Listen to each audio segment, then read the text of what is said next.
This is going to be the book that I'm going to be reviewing today, and I have to say that I love this book. It's Burn Our Bodies Down by Rory, and I have to say that when she first began talking about this book, it was like very because I happen to love the first book that she published, this one here, Wild Little Girls, and I fell in love with the way in which she writes, not only in how well written her stories are, but also with the topics she chooses to represent, and also this kind of eerie, creepy ambience that her books have. Here we are going to find the very beginning of the book. We are going to meet a girl who's called Margot, and we are going to see that she lives in a kind of toxic, abusive relationship with her mother. She has always to be careful about what she says and what she does, because every little thing seems to be able to detonate these big fights with her mother.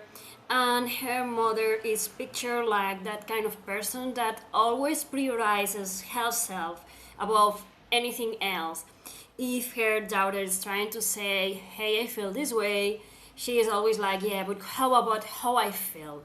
And yeah, but you say that thing that made me feel like, yeah, but how I feel, how I have, how I. So her mother has lots of flaws. She's kind of, she's not exactly narcissistic, but she's very egomaniac, and like everything has to revolve around herself, and she seems not to be very well centered, and she has probably some mental health issues going on. So, as I said, what I love about the way Rory writes is that it presents you things that are real. I connected with this book in a very special way, because these kind of relationships in which you have like to think twice or thrice what you're going to say, and when you're younger and you think that everything that happens is your fault, because you have this idea about moms and dads being always right, and you began to think that maybe the fault lies on yourself, and then you began to act not as you would if you were free to be yourself, but like always trying to not to detonate that fight, and just always cowering and saying I'm sorry, even though you feel like it's not your fault, and always trying to prove that you are enough, that you are exactly what the other person is asking you to be, and you are trying to find a way to raise yourself and have this moment in which you see yourself as unique and as capable to say, okay, enough is enough, but you always come back to your mom, because that's the relationship, that's how it works. So we have this, in a way, very strong character, because she is surviving the situation, but also she yearns for the love and the affection and the recognition that she has never has with her mother, and the thing is, this book, this topic, it's powerful enough just to make a book to be very gripping and very touching, because there's people out there that we had these kind of relationships, and how it shapes you and how it affects you, what I mean. But I think also the great thing about Rory is that she tackles all those things that are very important, and in a way she puts those things into these walls that she creates. There are fantasy, that are filled with horror, that there is like weird things going on. And I think that this makes it easier for a person reading the book, a person that can closely relate to what she's explaining. It makes it easier because, well, what she's talking about, it's real and it exists and it affects different generations of the same family. If you don't stop the wheel from turning and say it ends with me, it can keep spreading. And she grapples all of that and puts that into a wall of fiction with things that are happening that are quite not normal, and that make you second guess yourself, and that makes you think what's the fuck is going on, what are those weird things, these eerie things that are just happening around me. And I love that because it makes you it makes you are able to make the connection, but it doesn't strain you, it doesn't cause you, because you recognize that, but you recognize that this is a wall of fiction, and in some way you're able to put, some kind of barriers between what's happening in the book and, reality. And here we're going to find, as I say, Margot, who's always trying to find her own place, find the right footing around her mom, and it doesn't matter how hard she tries, she's never going to find it, because it's not her problem, it's her mom's problem. And unless she accepts that, the mother, and finds a way, using, to heal herself, she cannot, be the mother that the Margot deserves. But the thing is, lots of things happen, and Margot discovers that she has a grandmother. And one day she calls that grandmother, and the grandmother says, you can come here to this place, this is your home, and I'm here for you. So it sounds simple, but it's not so simple, because Margot has been raised like separate from the family. She doesn't know anything about her family. Her mother has never told her about her mother or her sisters, or whatever, or where she comes from. She has been secluded, and she has been, closed inside the apartment where they live. So discovering that she has family out there, that she's wanted out there, makes her just to explore that connection and see if she can find all those things she's yearning for: family, love, comfort, someone to hug you, someone to say you matter. So she decided, some things happened, so she decided to go meet with her grandmother. But upon arriving there, there's lots of weird things going there. Everyone knows who she is. You are one of those Nielsen girls. And she knows that she looks very like her mother. They're very similar in the way in which they look, and the way in which they move, they air. It's like they're very similar. And when she meets a group of people, and they told her that there have been some fires near the place where where her grandmother lies, and she goes there, and they're seeing that from the distance, and then she sees a person that's running there, and she decides to go and try to save these people from the fire, from the fire. And when she pulls that person out, she freezes, because that person, who's now dead because she's suffocated in the fire, looks exactly like her. And it's like, what? She began speaking, because she is saying herself and that another person, they exactly the same. Physically, they look exactly the same. So that's very bizarre. So she begins to think, okay, maybe my mother didn't have only me, maybe she's my twin, maybe, I don't know, my mom ran away with me and left the twin behind. But then, weird things keep happening and piling up, and things doesn't add up.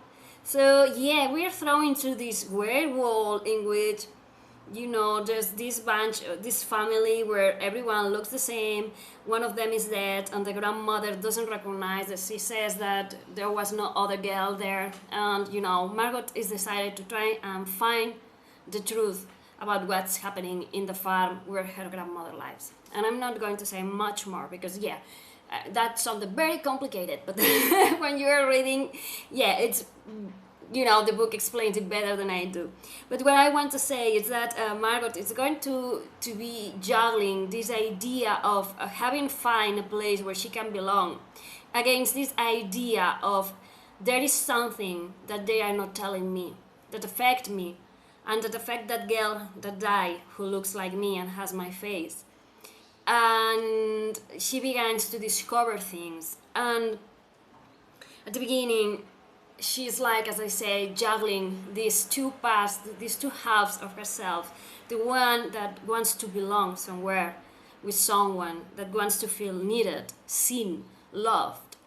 And the part where she feels that something is wrong, very profoundly wrong, that there is something going on that doesn't make any sense. And we are going to be thrown into this creepy world in which you can kind of sense that there is something more lurking in the background. And I love that. As I say, Rory Power is an amazing writer, and I love the feeling that you have when you get into her books, that there's things going on, that there is like, you know, this that if you were able to see, you know, this little thing that is escaping you, maybe you will be able to pull all this story together and understand what's going on. So you are there with Margot and you are trying to make sense of everything that's going on, because, you know, that's some weird shit that's going on, and there is, you know, sometimes it's scary, sometimes it's what the fuck, and you are there and you're rooting for Margot because you want her to see that she has to be able to break the will. As I say, she has to be the one to stop the shit that's going on, and she has to be able to go to the root of the problem and try to see if what's going on, really going on. And I have to say that when the book ends, and I'm going to be spoiler free, but when the book ends, it's magistral. I love this story that Rory has created. I love how it all makes sense.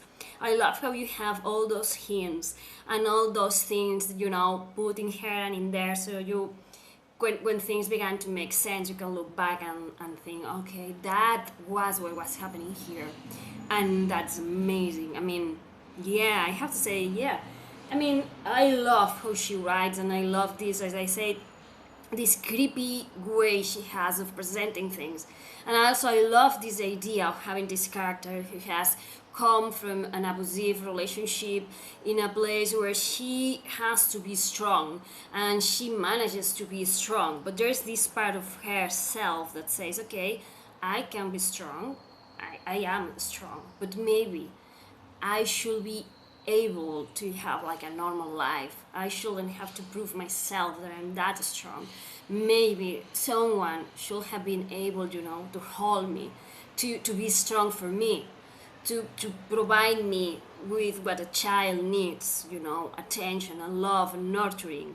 And I love that this book destroys you in that way, that if you had had one of those relationships, you can relate very closely with the character and the things she's going through, because it's written so well that it really touches you. And I also, as I say, I love this creepy undercurrent that's going on the novel. This thing that makes you, you know, it makes you have goosebumps, and it's like, oh my god, what the hell is going on? And yeah, I love how she's able to intertwine things that are like creepy, maybe, you know, or sort of out of the ordinary, with real things that are, you know, very heartfelt. And I love how she mingles these two worlds, the one where everything is possible with the one that, you know, with impossibilities, with things that shouldn't be possible, and how the two work so well together. I love how Rory writes, and I will recommend this book to you if you are interested in learning about abusive relationships, about people who have to be strong because there's no one else to say to them that they matter and that they are able, people who learn to tiptoe around their parents since they are very young. If you like books also with creepy things going on, with people who look the same, and you know, like duplicates or something like that, and I'm not going to say much more about the creepy part, but if you like these kind of books that meddle with reality and, you know, scary things, you're going to love this one. So yeah, I recommend this one as much as I did Wild Girls, and I cannot wait to see what more Rory Power writes, because she's an amazing writer. So thank you for watching. Bye.